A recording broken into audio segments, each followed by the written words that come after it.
नमस्कार, स्वागत है आपका ईटी नाउ स्वदेश पर। मैं हूं आपके साथ पूजा त्रिपाठी और आप देख रहे हैं गुड मॉर्निंग स्वदेश। और आगे हम आपको बताएंगे ग्लोबल मार्केट से किस तरह के संकेत मिल रहे हैं। साथ ही खबरों वाले शेयर्स की पूरी डिटेल देने के लिए शरद हमारे साथ जुड़ेंगे और ब्रोकरेज रिपोर्ट्स की नजर कहां पर है ये गौरव हमें बताएंगे।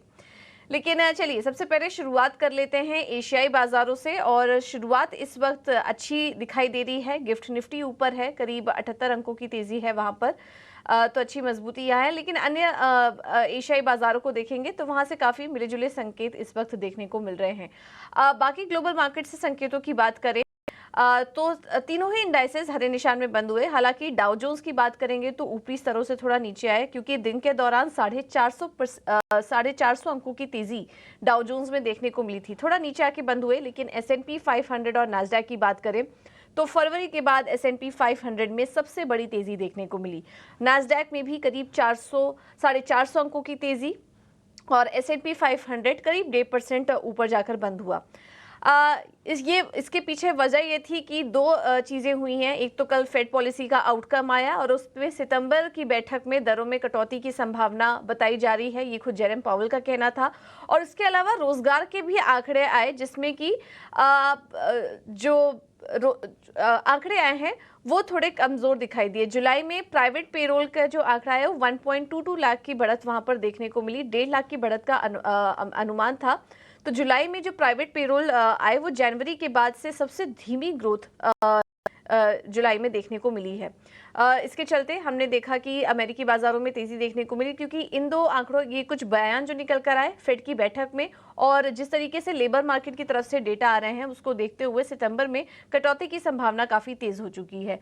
स्टॉक स्पेसिफिक एक्शन भी भरपूर था, क्योंकि बॉन्ड यील्ड्स में नरमी आई, 4.1% के नीचे आ चुके हैं। उससे टेक शेयरों को एक सपोर्ट मिला। एनवीडिया के शेयर में करीब 12% की तेजी, अनुमान से अच्छे नतीजों के बाद मेटा में 7% की तेजी देखने को मिली। आज वहां यूएस में बेरोजगारी दावे और मैन्युफैक्चरिंग के भी आंकड़े आएंगे, उस पर भी हमारी नजर होगी। और इसके अलावा एप्पल और अमेजॉन के नतीजे भी आएंगे, वहां पर भी फोकस रहेगा।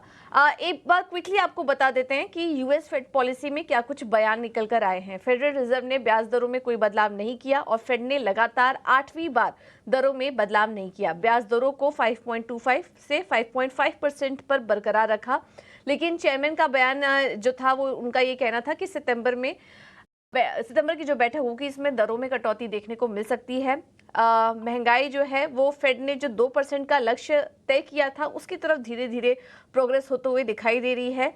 अगर महंगाई में नरमी बनी रहेगी तो सितंबर में कटौती होने की संभावना भी वो बता रहे हैं। लेबर मार्केट में भी उनका कहना है कि धीरे धीरे नरमी देखने को मिल रही है।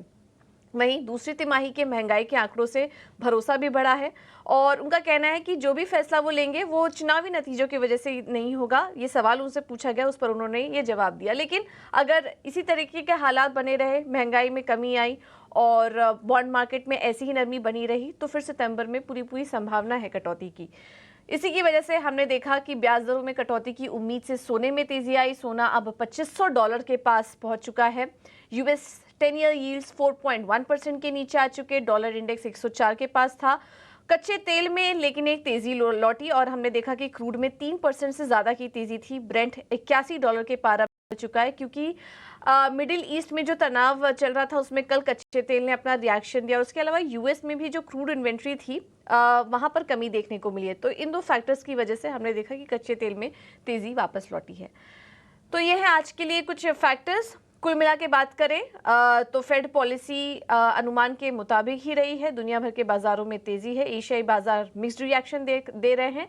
भारतीय बाजारों के लिए संकेत कुल मिला के ठीक ठाक ही हैं। एक बार संस्थागत निवेशकों के आंकड़े भी देख लेते हैं। एफआईएस की बात करें तो कैश मार्केट में 3462 करोड़ की खरीदारी यहाँ बिकवाली देखने को मिली है। वहीं डीआईआईज ने लगभग उतनी की खरीदारी की है, 3360 करोड़ के आसपास की खरीदारी उनकी तरफ से हुई है। इंडेक्स फ्यूचर की बात करें तो 1260 करोड़ के आसपास की बिकवाली हुई। इंडेक्स ऑप्शन में 42,182 करोड़ की खरीदारी एफआईआईज करके गए हैं। काफी मिले जुले आंकड़े यहाँ से भी देखने को मिल रहे हैं।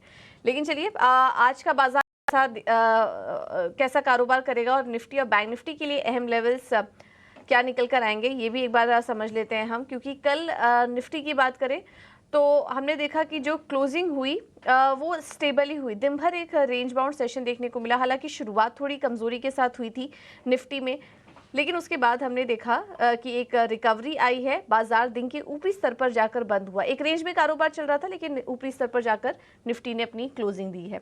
लेकिन आज क्या वो तेजी कंटिन्यू रह सकती है? किन लेवल्स पर आपको नजर रखनी है? क्योंकि गिफ्ट निफ्टी तो इस वक्त 25,000 के ऊपर दिखाई दे रहा है। तो आज के लिए लेवल्स क्या इंपॉर्टेंट होंगे, ये बताने के लिए डिम्पी कालरा हमारे साथ जुड़ चुके हैं फोन लाइन पर। Dimpy, good morning. बताइए आज कौन कौन से लेवल्स इंपॉर्टेंट होंगे?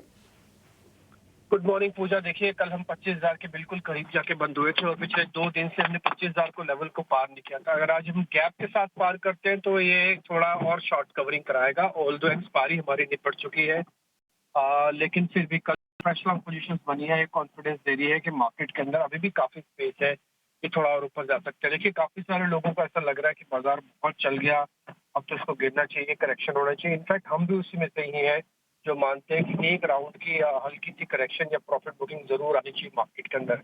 बट ना तो डाटा भी अलाउ कर रहा है, ना ही किसी तरह की स्टॉक्स की चर्निंग अलाउ कर रही है, ना ही लिक्विडिटी अलाउ कर रही है इसमें कुछ वैसा कैलकुलेशन किया जाए। इसलिए जो ट्रेंड है वही फ्रेंड है। इससे जो भी आपको सामने दिख रहा है आप वही बात बोले और समझे भी। एक चीज मैं जो नोटिस करता हूँ अपने ट्रेडिंग एक्सपीरियंस के बेसिस पर भी कि हम फाइट करने लगते हैं मार्केट के साथ, तो फाइट नहीं करना फिलहाल अभी। जब मार्केट वीक होगा अपने आप ही आपको बता देगा कि वो वीकनेस की चपेट में आ रहा है। फिलहाल के लिए आप अपनी पोजीशंस को लॉन्ग साइड पे ही रखें। अगर आपके पास पोजीशंस है तो आप 30-40% बुक करना चाहे वो आपकी मर्जी है, और नहीं बुक करना चाहे तो ट्रेलिंग स्टॉप लॉस लगा के रखें। ये ट्रेलिंग स्टॉप लॉस अब हो जाएगा 24,650 का। हमने शुरू किया था 24,000 से, फिर कल आपको 4,400 बताया। जो कल भी बाजार नहीं गिरा और डे हाई पे बंद हुआ तो हमको ट्रेलिंग स्टॉप लॉस 650 करना हो गया। तब 650 का आप स्टॉप लॉस लगा के रखो अपना ट्रेलिंग का, और अगर आप पोजीशन लेके बैठे तो आप होल्ड करके बैठो। नए वालों के लिए ज्यादा प्रॉब्लमेटिक सिचुएशन है कि प्लस करें कि शॉर्ट करें, तो उनको दोनों नहीं करना, ना प्लस करना है ना शॉर्ट करना, थोड़ा वेट करना है। वेट किस चीज की करनी है? वेट या तो 25,000 के ऊपर की क्लोजिंग की वेट करनी है। जिस दिन क्लोजिंग मिल जाए तो और कवरिंग आएगी तब आप बाय करना छोटा मोटा स्टॉप लॉस लगा के। अगर 25,000 के ऊपर की क्लोजिंग नहीं मिलती है तो आप वेट करना डिप की, तो आपको डिप मिलेगा 650 तक का, तब आप उसमें प्लस करना। तो फिलहाल नए वालों के लिए तो डिप की वेट करनी पड़ेगी और पुराने वालों के लिए ऑलरेडी मैंने लेवल शेप कर दी है। Same with bank Nifty. Bank Nifty वैसे देखा जाए तो निफ्टी के मुकाबले थोड़ा ज्यादा वीक है और वो उसके लेवल्स में भी आपको दिख रहा है। तो आप उसमें एक काम करें, उसमें कोई भी डिप मिलता है तो पोजीशंस को प्लस कर सकते हैं। मैं लेवल्स आपको बता देता हूँ, 51,000 51,300 के आसपास कहीं आपको कोई भी पोजीशन मिलती है प्लस करने के लिए तो थोड़ा बहुत आप पोजीशन प्लस कर सकते हैं। शॉर्ट अभी नहीं करें बैंक निफ्टी को और निफ्टी को, दोनों को शॉर्ट करने की मनाही है। रही बात जिनके पास पोजीशंस हैं, वो जिनके पास पोजीशंस हैं वो चाहे तो 30-40% बुक कर लें, नहीं तो फिर ट्रेलिंग स्टॉप लॉस लगा के रखें। ट्रेलिंग स्टॉप लॉस बनेगा उनका 51,300 का, तो 51,300 का एक ट्रेलिंग स्टॉप लॉस लगा के रखें। 200 पॉइंट का टोटल रिस्क है अगर आप बने रहना चाहते हैं। ऑप्शन ट्रेडर्स इंट्राडे ही काम करें, स्विंग का काम करें। और एक और चीज, अपने ना स्टॉप लॉसेस लगा के बैठा करें स्क्रीन पर, नहीं तो क्या होगा ना, मार्केट सडन फॉल और सडन राइज के लिए जाना जा रहा है। पिछले 3-4 दिन से ऐसे ही कर रहा है, सडन फॉल सडन राइज आ रहा है। तो आप स्टॉप लॉस लगा देना, नहीं तो पता लगे आप पानी पीने के लिए गए इतने में आपका स्टॉप लॉस पीछे से बहुत ज्यादा डीप हो गया, कट गया आपका माल सारा। तो इसलिए आप रिगुलरली स्टॉप लॉस को फॉलो करो, खासकर ऑप्शन ट्रेड वाले। 2 एफ&ओ बैन में है आज, एक तो इंडिया सीमेंट है, दूसरे गेरलिस है। एक और चीज है, पुट कॉल रेशियो के हिसाब से मार्केट में कोई महंगा और कोई सस्ता नहीं है, फेयर वैल्यू पे है। एक और चीज जो है वो है एफआईज की होल्डिंग। एफआईज की होल्डिंग में भी कोई चेंजेस नहीं, 60% के आसपास है, 46% रिटेल और करीब 32% डीएस के पास माल लॉन्ग है। पिछले 2-3 दिन से कोई चेंजेस नहीं।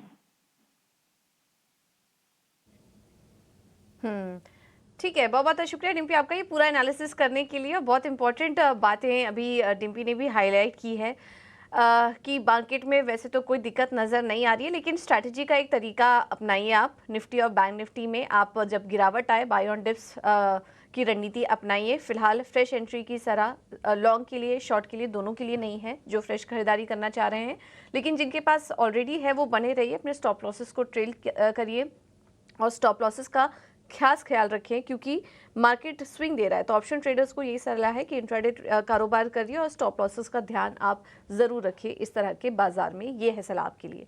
चलिए बाजार पर एक और रणनीति समझ लेते हैं और हमारे साथ इस बीच नितिलेश पावस्कर जी जुड़ चुके हैं। Nitilesh ji, thank you so much ET Now Swadesh को समय देने के लिए। बताइए आज आप कैसी शुरुआत देख रहे हैं निफ्टी और बैंक निफ्टी की और किन स्टॉक्स में ट्रेड करें? Good morning. देखो मार्केट थोड़ा सा हायर लेवल के ऊपर ओपन हो रहा है और मुझे लग रहा है कि गैप ओपनिंग को चेस नहीं करना चाहिए। अपने स्टॉप लॉसेस को स्ट्रिक्टली ट्रेल करें। 24,900 24,940 जो हमारा क्लोजिंग था उसी जगह पे हमें क्या करके चलना चाहिए, निफ्टी में स्टॉप लॉस को ट्रेल करके चलना चाहिए और वेट करना चाहिए अगर हायर मोमेंटम आता है तो। दूसरा मैं बैंक निफ्टी की तरफ देखूंगा। बैंक निफ्टी में अगर हम लोग देखेंगे तो 51,600 700 काफी एक इम्पोर्टेंट रेजिस्टेंस है। लास्ट टाइम भी हमने डिस्कशन किया था, तब मैंने कहा था कि यहाँ से अगर ये लेवल निकलते हैं तो वहां से 500 पॉइंट का तेजी हमें देखने को मिलेगा। तो वही सेम व्यू है कि अगर ऊपर में 51,650 700 ये लेवल को कंसोलिडेशन करके अगर ऊपर निकलता है तो 51,550 ये स्टॉप लॉस के साथ हम लोग इसमें लॉन्ग इनिशिएट कर सकते हैं।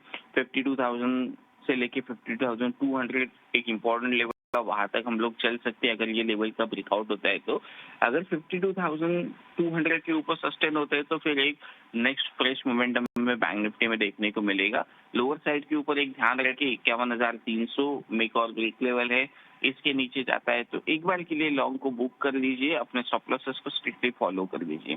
देखो स्टॉक स्पेसिफिक की अगर हम लोग बात करेंगे तो मैं 2 स्टॉक्स के साथ जाना पसंद करूंगा।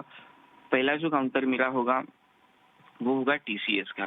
टीसीएस में अगर हम लोग देखेंगे तो एक डबल टॉप का फॉर्मेशन की तैयारी चल रही है और मुझे लग रहा है कि यहाँ से थोड़ा सा एक प्रॉफिट बुकिंग हमें देखने को मिल सकता है। 4,400 से लेके 4,390 ये लेवल के आसपास हम लोग इसमें बिकवाली करेंगे। 4,440 ये हमारा क्या होगा, स्टॉप लॉस होगा। पहला जो टारगेट होगा वो 4,320 4,330 ये हम लोग टारगेट को क्या कर सकते हैं, प्लान करके चल सकते हैं। दूसरा अडानी पोर्ट काफी एक अच्छा लेवल का ब्रेकआउट देने की तैयारी कर रहा है, तो मुझे लग रहा है कि यहाँ पे हम लोग लॉन्ग करके चल सकते हैं। सिर्फ एक बार के लिए 1570 1572 ये लेवल के ऊपर सस्टेन होना चाहिए। छोटा स्टॉप लॉस देंगे 1560 रुपए का। 1590 से लेके 1610 ये हम लोग टारगेट को क्या करेंगे, प्लान करेंगे। कैप अप या फिर कुछ कैप डाउन होते हैं स्टॉक्स में तो चेस ना करें, इंपॉर्टेंट लेवल्स का ही वेट करें, उसके पहले कुछ ना करें। ठीक है, तो मार्केट को खुलने दे, थोड़ा सेटल होने दे, उसके बाद कोई रणनीति अपनाएं। अदानी पोर्ट्स में भी अगर आपको तेज़ी करके चलनी है तो यहाँ पर स्टॉप लॉसेस है, स्टॉप लॉस है 1560 का। 1595 1610 के टारगेट के लिए आप यहाँ पर तेज़ी करके चल सकते हैं, खरीदारी करने की रणनीति। और एक बिकवाली की राय है टीसीएस पर। 4,440 का स्टॉप लॉस होगा, टारगेट होगा 4,320 का। तो ये है दोनों स्टॉक्स पर राय नीतिश जी की तरफ। कल बाजार बंद होने के बाद किन कंपनियों के तिमाही नतीजे आए और खबरों वाले शेयर्स बताने के लिए शरद हमारे साथ जुड़ चुके हैं। शरद, गुड मॉर्निंग। सबसे पहले नतीजों से शुरुआत कीजिए, किन कंपनियों के नतीजे और कैसे रहे? गुड मॉर्निंग पूजा। तो सबसे पहले निफ्टी की अर्निंग्स की बात करें तो कोल इंडिया के नतीजे देखें तो नतीजे जो है अनुमान से बेहतर आए हैं। और याद रखिए जो एम्प्लॉय कॉस्ट है वो कम थी, तो उसके कारण क्या हुआ कि जो बॉटम लाइन नंबर्स है वहाँ पे जो है एड की है नंबर्स को, जो शिपिंग कॉस्ट है उसका एक रिवर्सल भी हुआ है। तो इन दोनों कारण के जो वश जो है आप देख सकते हैं पैट नंबर्स में एक अच्छी उछाल आई है, लगभग 26% का सीक्वेंशियल ग्रोथ आया है। वही आईएफएल सिक्योरिटीज़ के बारे में बात करते हैं तो यहाँ पे साल दर साल बेसिस पे जो है शानदार जो है ग्रोथ देखने मिला। 140% का ग्रोथ आया ईयर ऑन ईयर बेसिस पे। और इंटरेस्टिंगली कंपनी अपनी नाम भी बदल रही है, आईएफएल सिक्योरिटी से आईएफएल कैपिटल सर्विसेज आ रही है। तो आगे जाते हुए एक स्ट्रैटेजिक जो है मूव भी देखने मिल सकता है और स्टॉक में री रेटिंग हो सकती है।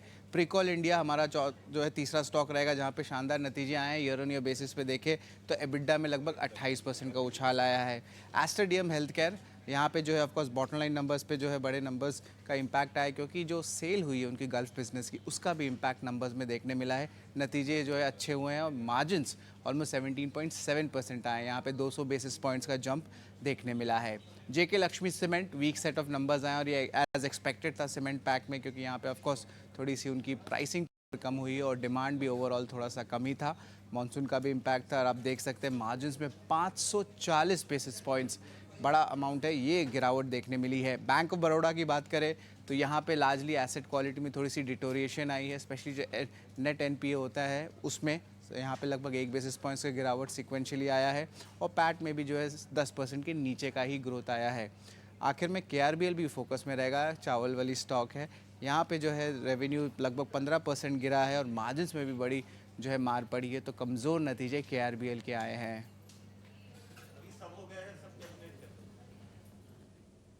ठीक है, तो ये हैं कुछ नतीजों वाले शेयर्स अभी शरद बताए थे, जिसमें कि टाटा स्टील काफ़ी स्ट्रॉन्ग नतीजे आए हैं। कंपनी की जीडीआर भी करीब 6% ऊपर है, इस पर नज़र रखिए। और अन्य नतीजे मिड कैप स्पेस से भी अभी आपको शरद बता रहे थे। शरद, इसके अलावा खबरों वाले शेयर्स भी बताइए। जी बिल्कुल, इन्फोसिस जो है सबसे पहला इम्पोर्टेंट जो है खबर शेयर्स रहने वाला है। यहाँ पे कर्नाटक स्टेट गवर्नमेंट का जीएसटी अथॉरिटीज़ से इनको एक प्री शो कॉज नोटिस आया है जीएसटी पेमेंट का। और ये जो आंकड़ा है ये बहुत बड़ा आंकड़ा है, ये लगभग 32,000 करोड़ का आंकड़ा है।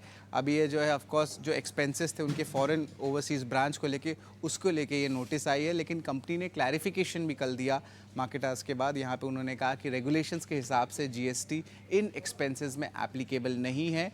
और इन्फोसिस ने जो है अपनी जीएसटी की जो ड्यूज़ है स्टेट और सेंट्रल रेगुलेटरी बॉडीज़ के साथ उन्होंने कंप्लायंस रखा है। तो इंटरेस्टिंग डेवलपमेंट होगा इन्फोसिस को लेके। जी की बात कर लेते, कौन कॉल हुई थी मार्केट आवर्स के बाद। यहाँ पे उन्होंने दो अहम बात कही है। सबसे पहला कि वित्त साल 2025 के मार्जिन्स जो हैं वित्त साल 2024 से मीनिंगफुली ज़्यादा होने वाले हैं। और जो हाल ही में जो उन्होंने फ़ंड रेज़ किया उसकी डिप्लॉयमेंट की प्लान्स जो है वो बहुत एक इंपॉर्टेंट चीज़ है जो कंपनी अनाउंस करेगी। और एड रेवेन्यूज़ वो सेकेंड हाफ FY25 से पिकअप भी करेंगे। टाटा स्टील के जो है ओवरऑल नतीजे तो अच्छे हैं, लेकिन कुछ इंपॉर्टेंट बात है जो कंपनी ने कही है वो मैं आपके सामने रखना चाहता हूँ। कंपनी ने कहा है कि लगभग 17,000 करोड़ की वो मिनरल टैक्स ड्यूज़ वो पे कर सकते हैं उड़ीसा गवर्नमेंट को, क्योंकि हाल ही में सुप्रीम कोर्ट की जो है ऑर्डर आई थी आपके टैक्सेस ऑन मिनरल एक्सट्रैक्शन को लेके। लेकिन याद रखिए कंपनी ने ऑलरेडी इसको कंटेंजेंट लायबिलिटी के तौर पे एनुअल रिपोर्ट में रिकॉग्नाइज कर लिया था। इसके अलावा 6,000 करोड़ रुपए वो नीलाचल इस्पात में डालेंगे। और मैनेजमेंट इंपॉर्टेंट कमेंट्री कही कि जो ब्लास्ट फर्नेस की जो स्टील मेकिंग की इश्यूज़ हो रही है यूके में वो उसको सितंबर तक उसका हल आ जाएगा। मारुति सुजुकी का कॉन कॉल में लार्जली मिक्स्ड कमेंट्री आई है। उन्होंने कहा ऑफकोर्स कंज्यूमर सेंटिमेंट पॉजिटिव है नए स्विफ्ट के वेरिएंट को लेके, लेकिन शॉर्ट टर्म डिमांड जो है थोड़ी म्यूटेड रह सकती है। हालांकि रूरल डिमांड में एक अच्छी रिकवरी आई है। तो मिक्स सेट ऑफ कमेंट्री जो है आपको मारुति सुजुकी से मिलने रहा है कॉन कॉल में। बैंक ऑफ बड़ौदा की भी कॉन कॉल हुआ। यहाँ पे उन्होंने FY25 का गाइडेंस डिपॉजिट ग्रोथ 10 to 12% रखा है और एडवांस का 12 से लेकर 14% तक का। अहम बात यह है कि जो नैनीताल बैंक का जो सेल होने वाला है, जो IPO होना है, उसकी भी अनाउंसमेंट जल्द हो सकती है। और बैंक ऑफ बड़ौदा की जो कार्ड की बिजनेस है वो अभी सेल में नहीं है, ये जो है मैनेजमेंट ने कह दिया। PSU स्टॉक्स भी फोकस में रहेंगे और गवर्नमेंट ने एक्सटेंड कर दिया है स्टेट कंपनीज के मिनिमम पब्लिक शेयर होल्डिंग अगस्त 1, 2026 तक। अब ऑफकोर्स जो क्राइटेरिया है 75% स्टेक होना चाहिए और बहुत सारे स्टेट PSUs की जो स्टेक है वो ऑलमोस्ट 90 to 95% के जो है क्राइटेरिया में आ रही हैं। सनसेरा इंजीनियरिंग का भी MOU हुआ है कर्नाटक गवर्नमेंट के साथ, जहाँ पे वो 55 एकड़ ज़मीन खरीदेंगे बेंगलुरु के पास। ये इंडस्ट्रियल लैंड और 2100 करोड़ का टोटल इन्वेस्टमेंट रहेगा अगले 3 से लेके 5 साल में। आखिरी स्टॉक गोदरेज इंडस्ट्रीज़ भी फोकस में रहेगा। यहाँ पे 7 अगस्त को इम्पॉर्टेंट बोर्ड मीट होगी जहाँ पे वो फंड रेज का विचार करेंगे। ठीक है, तो ये हैं कुछ खबरों वाले शेयर्स, खास करके आज इन्फोसिस, जी एंटरटेनमेंट, मारुति के मैनेजमेंट जुड़ी कुछ बड़े बयान निकल कर आ रहे हैं, इस पर नजर रखिए। और काफ़ी सारे मिड कैप कंपनियां भी खबरों के चलते फोकस में रहेंगी। थैंक यू शरद आपका ये पूरा अपडेट देने के लिए। अब बात करते हैं ब्रोकरेज रिपोर्ट की। हमारे साथ गौरव जुड़ चुके हैं। गौरव, बताइए आज कौन कौन सी रिपोर्ट्स आई हैं? जी हाँ, तो आज सबसे पहले शुरुआत करते हैं AMCs एंड इंश्योरेंस स्पेस में, क्योंकि बर्नस्टीन में यहाँ पे कई कंपनीज़ पे जो है वो इनिशिएट किया है रिपोर्ट। सबसे पहले बात करते हैं SBI लाइफ की, जहाँ पे उन्होंने आउट परफॉर्म रेटिंग के साथ इनिशिएट किया है और टारगेट प्राइस है 2270 रुपीज़ के साथ। और इसी के साथ साथ उन्होंने मैक्स फाइनेंशियल, HDFC लाइफ इस पे आउट परफॉर्म रेटिंग के साथ इनिशिएट किया है। और अगर हम बात करें LIC, ICICI प्रू लाइफ, तो वहाँ पर एक मार्केट परफॉर्म और अंडर परफॉर्म रेटिंग जो है वो इनिशिएट करते हुए उनका देखने को मिल रहा है। अगर हम AMCs में बात करें तो कहीं पे HDFC AMC और निप्पॉन AMC में उन्होंने इनिशिएट किया है। HDFC के लिए उन्होंने आउट परफॉर्म रेटिंग बरकरार रखते हुए टारगेट प्राइस जो है वो 4,950 रुपीज़ दिया है, जबकि निप्पॉन AMC के लिए उन्होंने मार्केट परफॉर्म रेटिंग जो है वो फिलहाल के लिए बरकरार रखा है। उनका मानना है कि मार्केट अपॉर्चुनिटीज़ काफ़ी अच्छी है दोनों स्पेस में। और अगर हम दोनों स्पेस की बात करें तो उनका कहीं पे जो लाइफ इंश्योरेंस की तरफ जो ये रहेगा पोल रहेगा वो थोड़ा ज़्यादा पॉजिटिव रहेगा अगर हम एसेट मैनेजर्स के साथ कंपेयर करें तो, क्योंकि उनका मानना है कि कहीं पे इंडिया में लाइफ इंश्योरेंस स्पेस में कहीं पे 15% का ग्रोथ हमें आगे जाके देखने को मिल सकता है। अगली बात करते हैं जी एंटरटेनमेंट भी, क्योंकि सिटी ने यहाँ पे सेल रेटिंग बरकरार रखते हुए टारगेट प्राइस जो है वो 137 रुपीज़ का दिया है। अगर हम बात करें Q1 के नंबर्स की तो कहीं पे एक मिक्स नंबर उनके तरफ से देखने को मिले थे। और आगे जाके जो कंसर्न्स है कहीं पे जो पोटेंशियल इम्पैक्ट होगा कॉस्ट सेविंग मेजर्स का, उसके ऊपर जो सिटी का एक बुलिश और बेरिश व्यू है वो कहीं पे एक बरकरार होते हुए हमें देखने को मिल रहा है। अगली बात करते हैं मारुति की, क्योंकि इन्वेस्टेक ने यहाँ पे होल्ड रेटिंग बरकरार रखते हुए टारगेट प्राइस जो है वो बढ़ा के 13,260 रुपीज़ का दिया है। अगर हम बात करें रिजल्ट की तो एक अच्छा रिजल्ट हमें देखने को मिला था। आगे जाके उनका मानना है कि जो Hyundai के लिस्टिंग है वो एक प्योर पीवी प्लेयर के हिसाब से हमें देखने को मिल सकती है और इसके चलते हुए उनका होल्ड रेटिंग जो है वो फिलहाल के लिए बरकरार होते हुए देखने को मिल रहा है। अगर हम बात करें M&M की, जो कि महिंद्रा है, जहाँ पे इन्वेस्टेक ने बाय रेटिंग बरकरार रखते हुए टारगेट प्राइस जो है वो बढ़ा के 3,220 रुपीज़ का, क्योंकि उनका मानना है कि अगर हम महिंद्रा एंड महिंद्रा के वैल्यूएशन की बात करें तो अच्छे सपोर्ट पे हमें देखने को मिल रहा है और आगे जाके ग्रोथ भी इसी वैल्यूएशन पे सपोर्ट होते हुए हमें देखने को मिल सकती है। और आखिर में बात करते हैं बैंक ऑफ बड़ौदा की, क्योंकि यूबीएस ने यहाँ पे न्यूट्रल रेटिंग तो बरकरार रखा है बट टारगेट प्राइस जो है वो बढ़ा के 290 रुपीज़ का दिया है, क्योंकि उनका मानना है कि मैनेजमेंट का गाइडेंस जो था कॉस्ट ऑफ क्रेडिट कॉस्ट पे और आगे जाके जो बाकी सुधार पे वो काफ़ी अच्छा था और इसी के चलते हुए एक टारगेट प्राइस जो है वो ज़्यादा बढ़ते हुए हमें आगे जाके देखने को मिल रहा है। तो इन सब कंपनीज़ पे ब्रोकरेजेस की तरफ से हमारी नज़र ज़रूर बनी रहेगी, क्योंकि एक स्ट्रॉन्ग व्यू जो है वो आगे जाके इन सब ब्रोकरेज कंपनीज में हमें देखने को मिल रहा है। ठीक है, तो आज एएमसी एसेट मैनेजमेंट कंपनी और इंश्योरेंस पर काफ़ी ढेर सारी रिपोर्ट आई हैं। जी एंटरटेनमेंट पर कुछ ब्रोकरेज रिपोर्ट्स आई हैं, मारुति पर टारगेट रिवीजन हुए हैं और M&M पर भी टारगेट रिवीजन यहाँ पर देखने को मिले हैं। तो ये कुछ रिपोर्ट्स आई हैं काफ़ी ढेर सारी, इस पर आज फोकस रहेगा। चलिए अब आगे बढ़ते हैं और कमोडिटी मार्केट से जुड़ी क्या रणनीति होनी चाहिए एक बार ये भी समझ लेते हैं। हमारे साथ एक्सपर्ट नहीं जुड़ पाए, भाविक पटेल, लेकिन उनकी स्ट्रैटेजी है हमारे पास। उन्होंने गोल्ड में तेज़ी करने की सलाह दी है और हम देख भी रहे थे कि सोना अब $2500 के पास आ चुका है इंटरनेशनल मार्केट्स में। गोल्ड में आप तेज़ी करके चलिए, 69,550 के अगले टारगेट्स नज़र आ रहे हैं गोल्ड पर। स्टॉप लॉस होगा 68,950 का। और सिल्वर में भी ये तेज़ी करने की सलाह दे रहे हैं 84,000 के लेवल्स के लिए और स्टॉप लॉस होगा 82,800 का। कच्चे तेल की बात करें तो यहाँ पर भी आज तेज़ी दिख सकती है 6,550 के टारगेट के लिए। स्टॉप लॉस होगा 6,430 का। और बेस मेटल्स में कॉपर अच्छा लग रहा है, कल से सभी एक्सपर्ट यहाँ पर तेज़ी करने की सलाह दे रहे हैं, टारगेट 810 के लिए। स्टॉप लॉस होगा 799 का। तो सभी एसेट क्लासेस में खरीदारी करने की सलाह हमारे एक्सपर्ट की तरफ से। चलिए फिलहाल इस शो में इतना ही।